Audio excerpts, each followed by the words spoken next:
तो यमुना जी के प्रदूषण में आपने कितना सिल्ट हटाया है, कितना काम हुआ है? अभी भी हम देख रहे हैं यहाँ मशीन वहाँ मशीन सब लगा हुआ है। देखिए ये नॉन स्टॉप काम है। आप दिल्ली की परिस्थिति समझिए, दिल्ली में जितने लोग रहते हैं, आबादी रोज बढ़ रही है, 2.5 करोड़ की आबादी पे आज दिल्ली खड़ी है, परंतु सीवेज सिस्टम यहाँ पर 50% भी सीवेज सिस्टम नहीं है।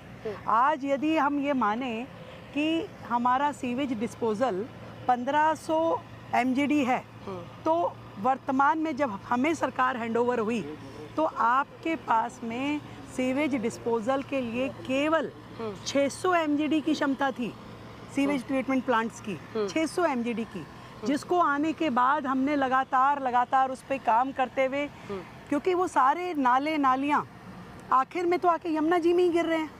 कोई आपके पास अलग से साधन नहीं है कि कहीं और आप लेके जाते हैं, नजफगढ़ नाला, शाहदरा नाला, वो सारे यमुना जी में गिर रहे हैं। तो जब नाला और सीवर एज इट इज़ आपका नदी में गिरता है तो वो, और वर्षों से डीसिल्टिंग नहीं हुई, तो हमने जब दिल्ली के नालों को आकर के डीसिल्ट करवाया तो आप ये समझिए कि लगभग 22 लाख मीट्रिक टन सिल्ट उनमें से निकाली गई।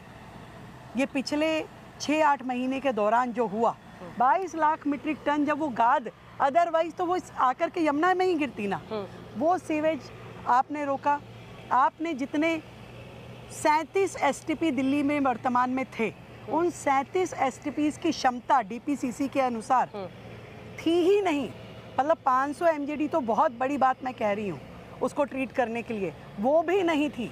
उसको आकर के उसमें से 27 को हमने तुरंत प्रभाव में उसको अपग्रेड करवाया, तब उसकी क्षमता लगभग 814 के MGD तक बढ़ी। फिर अभी 10 और STPs को हमने अपग्रेड कराने के लिए लगाया। 13 नए डिसेंट्रलाइज STP लगाने के लिए हमने टेंडर करे और 37 की और प्लानिंग है। कुल मिलाकर के दिल्ली का जितना सीवेज सिस्टम है, दिल्ली भर में सीवर की पाइपलाइन डलना, दिल्ली भर में STP बनाना, डिसेंट्रलाइज STP बनाना, तभी तो यमुना साफ होगी। कोई एक दिन का काम थोड़ी ना है।